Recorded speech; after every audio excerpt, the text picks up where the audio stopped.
Hoje a gente vai mergulhar numa estratégia assim bem sinistra que vem direto de um clássico da literatura. Estamos falando de Cartas de um Diabo a Seu Aprendiz, do C.S. Lewis. A ideia aqui é decifrar um verdadeiro guia, um passo a passo para a ruína da alma. E o mais interessante, não é com grandes tragédias não, é com uma corrosão lenta, silenciosa. Bora lá?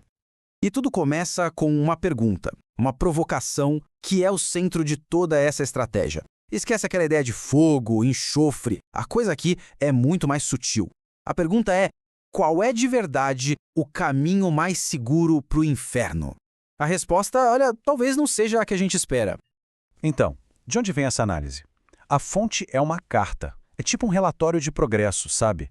De um diabo sênior super experiente chamado Fitafuso para o sobrinho dele, que é um aprendiz, o Vermibile. E qual é a missão dos dois? Simples. Garantir a condenação de uma alma humana. E eles se referem a essa pessoa de um jeito bem frio, ou paciente. O Fitafuso começa a carta dando os parabéns para o sobrinho. Tipo, bom trabalho, o paciente está indo para o caminho certo, o caminho deles, claro. Mas logo em seguida vem um alerta, e isso é crucial. O paciente não pode, de jeito nenhum, sacar o que está acontecendo. A ignorância dele é a chave para o plano dar certo. E é aqui que a gente entra no coração da tática. Não tem nada de tentação espetacular, nada grandioso. É a estratégia da insignificância.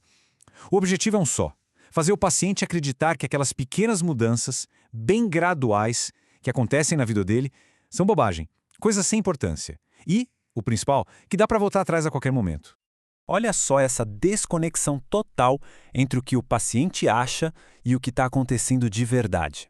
Ele mantém alguns hábitos antigos, né? Então ele pensa, minha vida espiritual está na mesma, não mudou nada. Só que a realidade, na visão do Fitafuso, é completamente outra. Ele já está numa rota de afastamento, indo em direção à frieza e à escuridão. Isso leva a gente para a metáfora principal que o C.S. Lewis usa aqui, que é genial. É como se a alma do paciente estivesse numa nave, sabe? Num curso que, bem devagarinho, vai se afastando do sol. Cada decisãozinha, por mais boba que pareça, empurra ele um pouquinho mais para longe da luz, do calor, em direção ao vazio, à escuridão total do espaço. É um desvio que mal dá para perceber. Bom, agora vamos para a próxima ferramenta no arsenal do Fitafuso. E essa é puramente psicológica, uma jogada de mestre. A ideia não é fazer a pessoa cometer pecados gigantescos, óbvios. Não, é manipular a consciência dela com uma arma muito específica, a culpa vaga. E o ponto-chave aqui é o seguinte: o objetivo não é que o paciente se arrependa de verdade, porque isso levaria a uma mudança. Pelo contrário, a meta é criar aquela sensação incômoda, sabe, que fica ali martelando baixinho, de que tem algo errado, de que não estou me comportando muito bem. É uma culpa que nunca se resolve, fica só incomodando. O Fitafuso chega a detalhar o processo em 4 passos. Primeiro, deixa essa sensação incômoda aparecer. Segundo, e esse é o mais importante, não deixa de jeito nenhum que isso vire um arrependimento de verdade. Terceiro, usa esse mal-estar para criar uma preguiça, uma relutância em pensar nas coisas espirituais. E por último, o golpe final, fazer com que ele odeie a simples ideia de ter contato com quem o Fitafuso chama de o inimigo. E a analogia que ele usa para explicar o resultado disso é perfeita.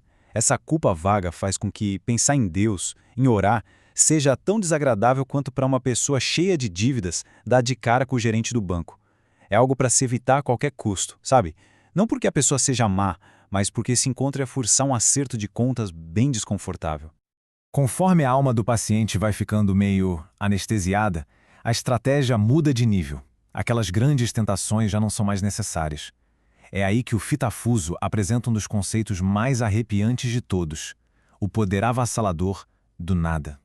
É que a sensibilidade espiritual da pessoa diminui tanto, mas tanto, que não precisa mais de um prazer enorme ou de um pecado super elaborado para tirar o foco dela. A atenção dela pode ser capturada por qualquer coisinha, ou, o que é ainda mais eficaz, por absolutamente nada.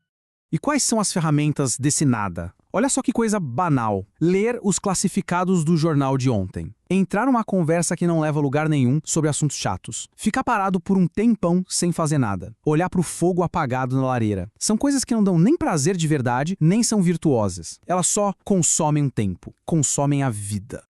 O Fitafuso até conta o caso de um outro paciente dele, a percepção trágica que essa pessoa teve quando chegou ao seu destino final. A ficha que caiu foi devastadora. Nossa, passei a vida inteira sem fazer o que eu devia e também sem fazer o que eu realmente gostava. É a realização de uma vida desperdiçada no nada, uma existência presa nesse limbo da mediocridade. Então, o que é esse nada, afinal? Na estratégia do Fitafuso, não é só a ausência de algo. É uma força ativa. Pensa numa areia movediça mental. É algo forte o suficiente para roubar os melhores anos da vida de alguém só com essa oscilação terrível de pensamento sobre coisa nenhuma, de distrações sem sentido. Ok, agora vamos juntar todas as peças desse quebra-cabeça. A insignificância, a culpa vaga, o poder do nada, tudo isso se junta para criar a filosofia final do Fitafuso sobre como condenar uma alma. É o que ele considera assim a sua obra-prima. Tem uma hora que o Fitafuso dá uma bronca no sobrinho que queria se gabar de ter induzido uns pecados espetaculares, e a comparação que ele faz é chocante. Ele diz que, para o objetivo deles, um assassinato não é melhor do que um simples jogo de cartas, se o jogo de cartas for o suficiente para afastar a pessoa da luz. O tamanho do pecado não importa. E esse é o princípio fundamental de tudo. O que importa de verdade não é a velocidade, nem o drama, nem a gravidade do pecado. A única coisa que mede o sucesso para ele é a distância que o paciente se afasta do inimigo. É só uma questão de para onde a pessoa está indo. E isso tudo nos leva à conclusão, assim, devastadora do Fitafuso, a frase mais famosa dessa carta. Ele diz: o caminho mais rápido para o inferno é o gradual. É um declive leve, um caminho suave, sem curva brusca, sem nenhuma placa, sem nenhum aviso. Um caminho que alguém pode seguir a vida inteira e nunca perceber para onde está indo. E isso deixa a gente com uma pergunta final que, olha, dá o que pensar. Se o caminho mais seguro para a ruína é assim, tão sutil, tão silencioso, disfarçado de vida normal, como é que alguém poderia saber que está nele? Fica aí a reflexão.